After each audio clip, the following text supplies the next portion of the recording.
at the end of the day, look, we all have to make a living out of farming, and we all have to learn somewhere. So we've bought new meal auger bucket systems. We've put in new offset meal bins.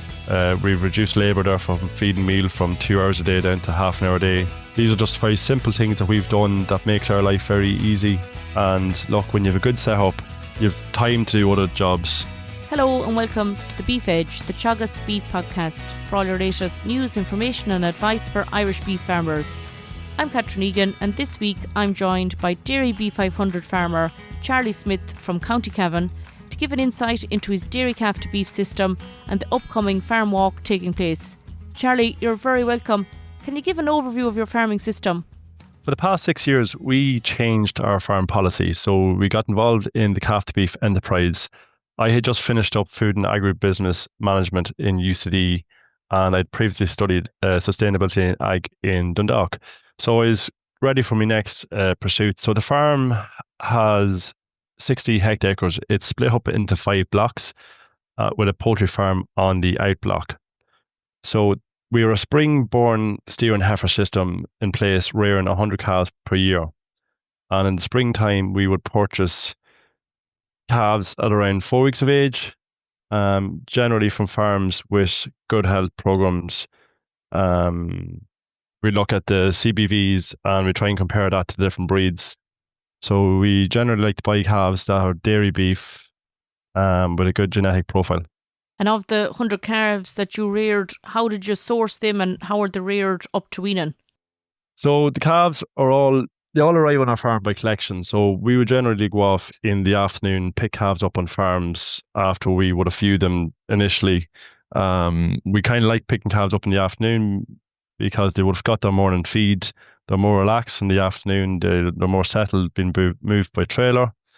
And when we get them home to our home farm, we would feed them electrolytes. So that's just a way of kind of reducing stress. So the next day, then we would put them onto milk replacer and meal, usually talk to the previous farmer, see what they would have gotten, and we would feed them on a transition for about 2 weeks until they come onto our own cycle. So it's just a way of reducing stress. They're isolated in pens. We usually buy them in batches, and that way then they kind of just ease into our system without any upsets. Once calves are on the program, then they would receive milk and meal until weaned at grass, and that's all got to do with condition, not time restricted. So we're not aiming to feed calves for 12 weeks or 16 weeks. Once them calves become fit, once they're kind of become off weight, they're usually then let out to grass. And at what stage is the weight bracket that you're looking for on them instead of age? What's the weight you're targeting? Usually anything between 80 to 100 kilos. Once they're kind of good fit, like we would be weighing them on about 2 to 2.5 kilos a meal. So once we feel like they're a good big sturdy calf, we'll kind of let them go on. But that could be usually anywhere between 10 to 12 weeks. So they'll still get their bag and a half, 2 bags of milk replacer, plus what they would have gotten on the previous farm prior to us collecting them. For the calves that are weaned, how are they managed then when they're turned out to grass?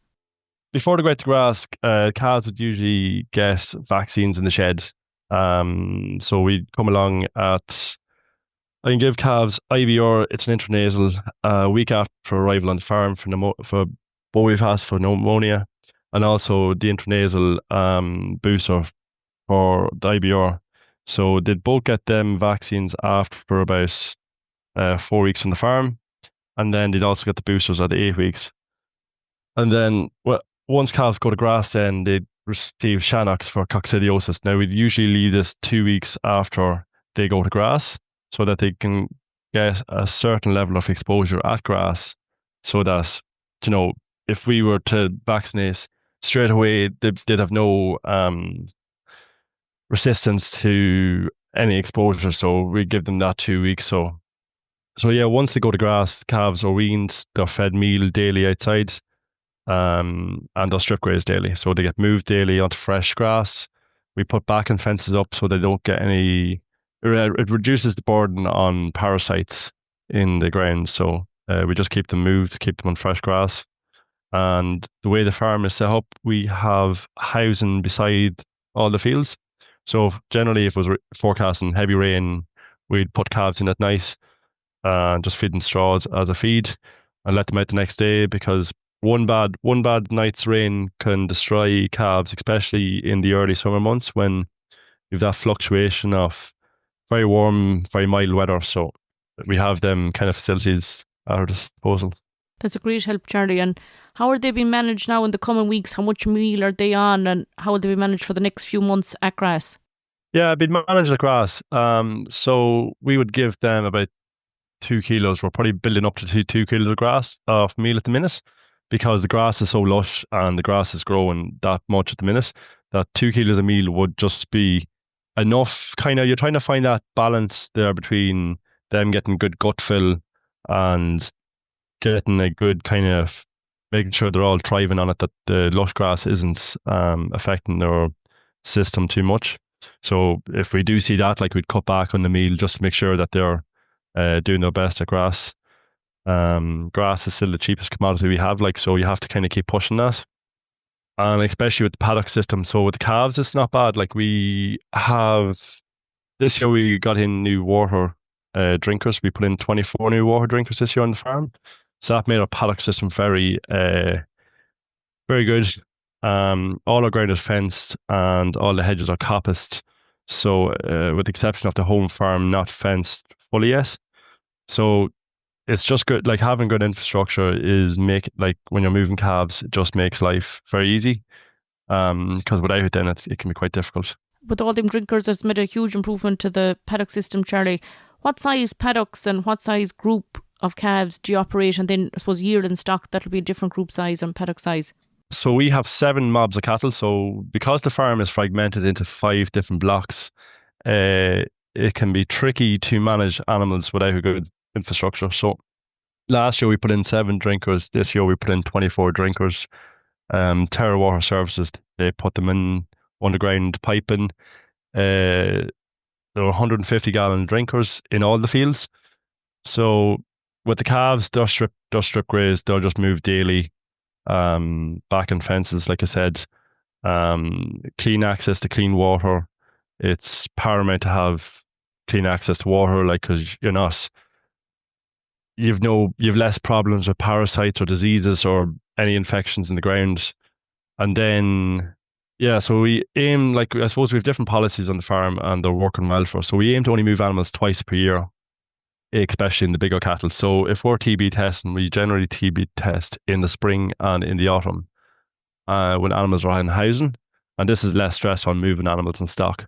And then once they're at grass, the yearlings, we have each batch have their own rotations. Because we're grass measuring weekly, we know if the paddocks get too strong, we can take paddocks out for baling. We've rolling balers and tractors in the yard, so it's just makes all that very easy. And then we would have agents to haul cattle around the farms and agents to haul cattle to the factory. Now, we're still only a small farm, but labour is a massive problem on most Irish farms, and when you have good help, you kind of tend to keep them. Most definitely. And the group sizes in that you're operating within each of the blocks that you have, the fact the farm is so fragmented. Yeah, so the way we have it set up is that, yes, so we run a spring-based heifer and steer system. So in the yearling cattle, then we'd have about 50-50 in terms of heifers and steers. So they're split up into about 5 groups. They range from 20 to 30 in each group. So the bullocks, the steers would all be kept in 2 to 3 groups, and the heifers would be kept in 2 groups. The paddock sizes are all 2.5 acres. We have about 46 paddocks. We do have designated silage ground, but we're kind of moving away from it so that we can take paddocks out as we need it. All the ground on the farm has drinkers, these good big size drinkers, so we're able to kind of move animals where we need to and take fields out where we need to. Like, it's just, once you kind of understand your farm system and that you're able to kind of get the most out of it, you can kind of keep moving them around. That's great, Charlie. In relation to the first cut silage yields this year, how did they fare out for you? We cut silage on the 14th of May this year. Quantity wise, it was down on other years, but I'd say the quality was paramount with the slurry on since mid-March, fertilizer on 29th of March. So look, there was nothing wrong with protocol and how we done things. But yeah, look, silage qualities were definitely down. But in the last 4 weeks, we've taken out 6 paddocks out of the grazing system. So out of them 7 mobs of animals, each of them would have their own rotation. We would have set that up through pasture based that we knew how each mob had, say, that amount of ground kind of allocated. So the last 4 weeks we were able to take out 6 paddocks out of that grazing system and still have enough grass to keep them going. And we've over 200 bales taken out since. So that's after making up for the reduced first cut. And our second cut is due this week. And since we have our own balers, we can go at it this week. And we have about 40 acres second cut. So that'll kind of make up, at the end of this week, we'll have enough silage for our winter targets. And we'll probably still go for a third cut still early in the year. So you never know what autumn brings. In relation to the yearlands, how are they being managed at the moment, or what are the kind of targets you're looking at that you'd like to see them achieving for the rest of the summer? Like the biggest emphasis on the farm, it would be the calves from when they come in. Like they're the most intensive system on the farm. The yearlands would be, so we're actually weighing the yearlands tomorrow. ICBF are coming on the farm in the morning to start weighing some of them. So we'll know once we get weights tomorrow how well they're doing and kind of how we should project for the winter. With those yearlings, those 55 heifers, some of them heifers will come ready now for drafting in mid-September for finishing for October. So last year we would have finished heifers the end of October, the middle of November. So if kind of judging by targets, if once they're kind of doing their private grass, once we know where they are from last year, we should have a fairly good idea when we'll get finishing them. And then that way we can kind of allocate what feed we need for the winter. And if we've surplus feed, then we can sell it. So the heifers, we'd like to have the heifers all finished before this year. And if we get that, look, it'll be a massive target for us to be able to have half the cattle finished off the farm before the winter even kind of starts. Management of yearlings at grass, then look, sure, we've very little vaccines. We do blackleg, Tribevex 10 or Covexin there in the back end. They'll all get their fluke and worm drenches. We usually do pour-ins on the bigger animals because it's less stressful. We'd usually do a lot of injections and vaccination in calves up until April of the second turnout. And then look, it's kind of just plain sailing with grass. The yearlings wouldn't get any meal at all now until finishing, and that all kind of depends on if we're finishing them off grass or in the shed. That's great, Charlie. And you're hosting the National DairyBeef 500 Farm Walk on your farm on the 10th of July at 7 p.m. What can farmers attending expect to see on the night? So we just finished a new finishing shed last November. It's 4-bay double. It was finished with very high spec. We've a new clear sheeting in the roof. And we finished it with Yorkshire board and round. So it's a shed that works really well for us. And going forward, look, we'd like to kind of build similar sheds. We've a very good vaccination program on the farm.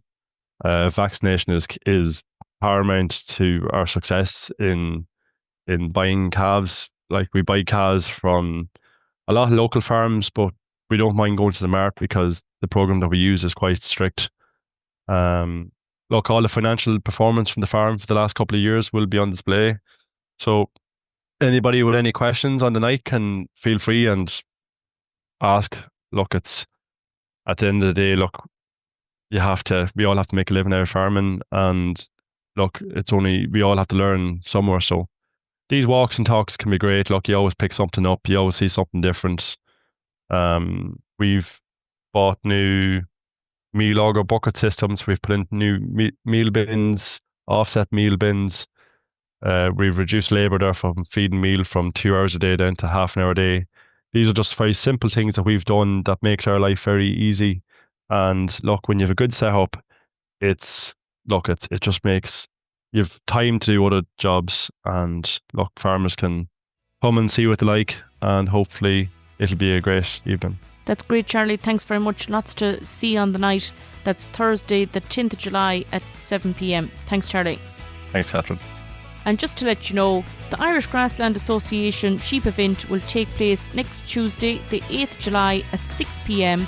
on the farm of Philip and Jonathan Higgins at Leakfield, Screen, County Sligo, which will have something for all sheep farmers and those interested in contract rearing. You can catch up on all other shows and interviews from the Beef Edge podcast on the Teagasc website at teagasc.ie, or you can listen on Apple and Google Podcasts as well as Spotify. Don't forget to rate, review and subscribe so you never miss a show. For all other updates from our beef programme, keep an eye on our Twitter and Facebook pages. Until next time, I'm Catherine Egan and thanks for listening.